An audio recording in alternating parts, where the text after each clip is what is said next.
Meta monkeys apple வாடிக்கையாளர் உங்களுக்கு ஒரு சந்தோஷமான நியூஸ் வந்துருக்குது. ஆப்பிள் இந்த வருஷம் ரொம்ப கம்மியான விலையில அவங்களுடைய பிராண்ட் போனை முறை விட்டுருக்காங்க. Apple 16e good. என்ன விலை இருக்குன்னு சொல்லு. கம்மி விலை ஆப்பிள் போன் நமக்காக கம்மி விலைக்கு விட்டுருக்காங்க. என்ன விலை இருக்குன்னு சொல்லு. 20-30. என்ன இவ்வளவு விலையா? ஜஸ்ட் 60,000 60,000 ருபீஸ்க்கு கம்மி விலை. ஸோ ஆப்பிள் 16 சீரீஸ்ல என்ன 1.5 லட்சம் வருமா? ஸோ இந்த ரேஞ்ச் ஃபோனில் வந்து நார்மல் இந்த ஐஃபோனுக்கும் இதுக்கும் என்ன வித்தியாசம் பெருசாக இருக்குன்னு பார்க்கலாம். டிஸ்பிளே ரேட் வந்து பார்த்தீங்கன்னா 60 ஹெர்ட்ஸ் கொடுத்துருக்காங்க. ஓல்டு டிஸ்பிளே தான். இது வந்து நார்மல் ஃபோனில் வந்து 120 வரைக்கும் இருக்கும். இது வந்து ஓகே 60,000 ஃபோன் தான், பிரச்சனை இல்லை. அடுத்து வந்து கேமராவில் வந்து ஒரு கேமரா தான் இருக்குது. அல்ட்ரா வைடு வந்து இந்த ரேஞ்ச் ஃபோனில் வந்து கிடையாது. ஸோ அடுத்து ப்ராசஸர் வந்து ஐஃபோன் 16 அதே ப்ராசஸர் தான் கொடுத்துருக்குறாங்க. ஆனால் கிராஃபிக்ஸ் ஸ்கோரில் வந்து ஒரு கோர் கம்மியாக. ஸோ இதில் முக்கியமான ஹாப்பியான நியூஸ் என்னென்னா, ஃபோன் வாங்க ஐடியா இருந்துச்சுன்னா இந்த ஃபோனில் ஆப்பிள் இன்டெலிஜென்ஸ் வருது. அதாவது ஆப்பிள் ஏஐன்னு ஒன்று தனியாக ஃபார்ம் பண்ணிட்டு இருக்காங்களா, இந்த ஃபோனில் ஆப்பிள் இன்டெலிஜென்ஸ் வந்து ஃபுல்லாக உள்ளே இருக்குது.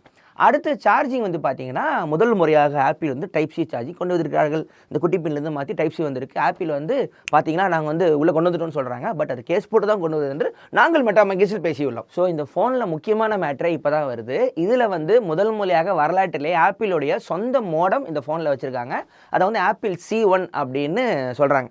ஸோ இதுக்கு முன்னாடி ஆப்பிள் வந்து இன்டெல் கிட்ட மோடம் வாங்கியிருக்கு. அதுக்கு முன்னாடி இந்த குவால்காம் கிட்ட மோடம் வாங்கியிருக்கு. ஏன் அவ்வளோ டயர்டாக இந்த 2 கம்பெனிலாம் விட்டுட்டு திருப்பி ஆப்பிளே மோடம் பண்ணதுக்கு ஒரு பெரிய வரலாறு ஒன்று நாங்கள் படித்தோம். அதை இப்போ பார்க்கலாம்.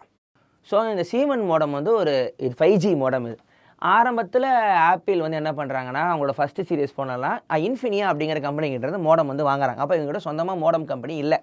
அதுக்கப்புறமா அடுத்த சீரியஸ் ஃபோன் வந்து CDMA ஃபோனாக வாங்கும்போது த கிரேட்டஸ்ட்டு குவால்காம் கிட்ட போகிறாங்க. இப்போ ஸ்னாப்ட்ராகன்லாம் வச்சுக்கிறாங்கள, அவங்ககிட்ட தான் மோடம் வாங்குறாங்க. தங்க தம்பின்றாங்க. அவனும் பண்ணுறான். ஃபோன் வந்து நல்லா பயங்கரமாக டவர் எடுக்குது, எஃபிஷியண்டாக இருக்குது, ஃபோன் வித்து தீருது. ஆனால் போக போக போக போக குவால்காமை நம்பி தான் ஆப்பிள் இருக்குது நிலம் போது ஆட்டோமேட்டிக்காக வருது. ஏன்னா மோடம் வந்து ஃபோனுக்கு எவ்வளோ முக்கியம்னு எனக்கே இந்த வீடியோவில் தான் தெரியும். ஸோ இதில் வந்து என்ன ஆகுதுன்னா, குவால்காம் வந்து அவனோட டீல் வந்து கொஞ்சம் அதிகமான அக்ரிமெண்ட் போடுறான். ஒரு ஃபோன் வந்து $150 விற்கிறா, $90 கிட்ட குவால்காமே எங்கள் கிட்ட இருந்து கேட்குறான்னு ஆப்பிளே வந்து ஃபீல் பண்ணியிருக்கு. ஸோ குவால்காம் வந்து மோனோபொலி பண்ணுது அப்படின்னு ஆப்பிள் சொல்லியிருக்கு. ஸோ ஆப்பிள் வந்து இது கோர்ட் கேஸ் வரைக்கும்லாம் போயிருக்கிறாங்க. நிறைய பிரச்சனை இருந்திருக்கு. குவால்காம் நான் இல்லைனா எப்போ ஃபோன் பண்ணுறேன் பார்த்துக்கிறேன்டா தக்காளி அப்படி சொல்லியிருப்பாங்க. நீ இல்லைனா என்ன இன்னொருத்தருக்கான்னு சொல்லிட்டு அவனை கூப்பிட்டு ஐயாச்சாமின்னு சொல்லி இன்டெல் கிட்ட ஆப்பிள் வந்து போயிருக்கு. டே இனியாவது மோடம் கொடுறா அப்படின்னு. ஸோ இன்டெல் கிட்ட போனதுக்கப்புறம் டீல் போட்டிருக்காங்க. ஆனால் இதுக்கு முன்னாடி குவால்காமில் ஒரு சின்ன காண்டாயிருக்கு. ஏன்னா குவால்காம் வந்து நீ மோடம் பண்ணினா என்கிட்ட மட்டும் தான் பண்ணணும்னு எக்ஸ்க்ளூசிவாக கான்ட்ராக்ட் போட்டிருக்காங்க. அப்படி மீறி ஆள் மாற்றினீங்கன்னா $1 பில்லியன் தரணும் வரைக்கும் அப்போ போட்டிருக்காங்க. ஆப்பிள் இன்னும் பெரியவனா அதெல்லாம் கண்டுக்க மாட்டேன், நான் பக்கத்தை கேஸான்னு சொல்லி இன்டெல்கிட்ட போயிருக்கு. ஆனால் இன்டெல்லில் மோடம் தயாரித்து சீரியஸ் வரும்போது என்ன ஆயிருக்குன்னா, டவர் பிரச்சனை கிடச்சிருக்கு. இந்த சப்வே கடியில் போகும்போது முக்கியமான இடத்துலையோ டவர் கிடைக்கிறது, அப்புறம் பேட்டரி ட்ரெயின்னு சொல்லிட்டு ஏகப்பட்ட பிரச்சனை ஐஃபோனில் வர ஆரம்பிச்சிருக்கு. இது பார்த்துருக்கு என்னடா அப்படி ஆயிடுச்சுன்னு சொல்லி என்ன பண்ணுறதுன்னு யோசிச்சுட்டு இருக்கும்போது தான் இன்டெலோட மோடம் கம்பெனியை அப்படியே ஆப்பிளே இதை ஒகேர் பண்ணிடுது. ஸோ இன்டெலோட மோடம் கம்பெனியை வந்து $1 பில்லியன் வந்து 2019 வந்து ஆப்பிள் வாங்குது.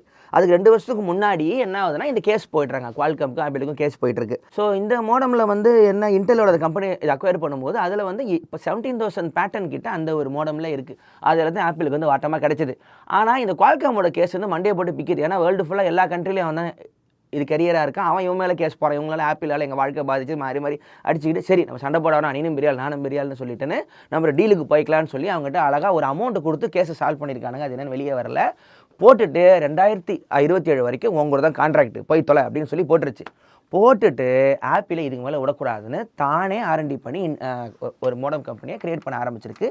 அந்த மோடமில் வந்த ஃபஸ்ட்டு மோடம் தான் இப்போ இன்டெல் 16 வந்து இருக்கிற C1 மோடம். ஸோ குவால்காம் வந்து அது பெரிய கைங்கிறதுனால அவருக்கு சின்ன இதுன்னு இருக்குது கெஸ்ஸு. எப்படியும் ஆப்பிள் தான் நம்மளை விட்டு தனியாக போயிடும்னு ஒரு ஐடியா இருந்திருக்கு. அது 2023 டைமில் வந்துடும்னு யோசிச்சிருக்காங்க. ஆனால் அப்போ நடக்கலை. ஸோ 2 வருஷம் கழிச்சு 2025 தான் இப்போ நியூஸே வருது C மோடம் வரும்னு. ஏன் அவ்வளோ டைம் ஆயிருக்கும்னா, இவங்களுக்கு தேவை 5G மோடம். ஆனால் 5G மோடம் கிராக் பண்ணுறது ரொம்ப கஷ்டம். ஏன்னா அதில் பெரிய ஆளாக இருக்கிறவன் இந்த இதே குவால்காம் தான். ஸோ இப்போ வரைக்கும் நம்ம அந்த மோடம் நம்ம பண்ணியே ஆகணும்னா நிறைய HCCPயை இது குவால்காமுக்கு தான் தரணும். அப்படிப்பட்ட லாக்கில் தான் இப்போ ஆப்பிள் வந்து அவங்ககிட்ட மாட்டிக்கிட்டு இருக்கு. ஸோ இப்போ ஆப்பிள் என்ன சொல்லுதுன்னா, இந்த நாங்கள் பண்ணியிருக்கிற எங்களோட சொந்த மோடம் வந்து பேட்டரி ட்ரெயின் ஆகிறத ஸ்டாப் பண்ணணும். ஸோ ஃபோனுக்குள்ள இருக்கிற அந்த ஸ்ட்ரக்சரையே வந்து நாங்கள் வந்து பேட்டரி எஃபிஷியண்ட்டாக மாற்றிருக்கோம் அப்படின்னு சொல்லியிருக்காங்க. ஸோ இதுக்கு என்ன ரீசனாக இருக்குன்னா மொத்தம் 3 பாயிண்ட் சொல்கிறாங்க. ஒன்று வந்து 5Gயில் வந்து அல்ட்ரா ஸ்பீடு தர 5G மில்லிமீட்டர் வேவ் வந்து இந்த 6E ஃபோனில் வந்து இல்லை. அடுத்து 2வது வந்து ஐஃபோன் 16 இருக்கிற அட்வான்ஸ் இந்த ஒய்ஃபை 6E 7 சீரிஸ் வந்து இந்த ஃபோனில் கிடையாது. 3வது வந்து மானிட்டர் டிஸ்பிளே வந்து 60 தான். ஸோ வந்து இதில் அவ்வளோவா சார்ஜ் குறையிறதுக்கான சான்ஸ் இல்லை. ஸோ இது 3 ஒரு ரீசனாக இருக்கலாம். இந்த ஃபோன் வந்து பேட்டரி எஃபிஷியண்டாக இருக்குமா, இவங்க சொன்னதெல்லாம் நடக்குமாங்கிறது இன்னும் கொஞ்சம் நாளில் தெரியும். இந்த ஃபோன் வந்து எல்லாரும் கைக்கு வர ஒரு வாரம் ஆகும். அதுக்கப்புறம் வாங்கிட்டு ஃபோனை போட்டு பிரித்து எல்லாம் செல்லம் காட்டும். அதெல்லாம் அங்கே போய் பார்த்துக்குங்க. எங்ககிட்ட நத்திங் ஃபோன் தான் நாங்கள் வந்து வாங்கி வச்சுருக்கோம். அதை போட்டு வர பிரித்து காட்டும். ஸோ இதான் நியூஸு.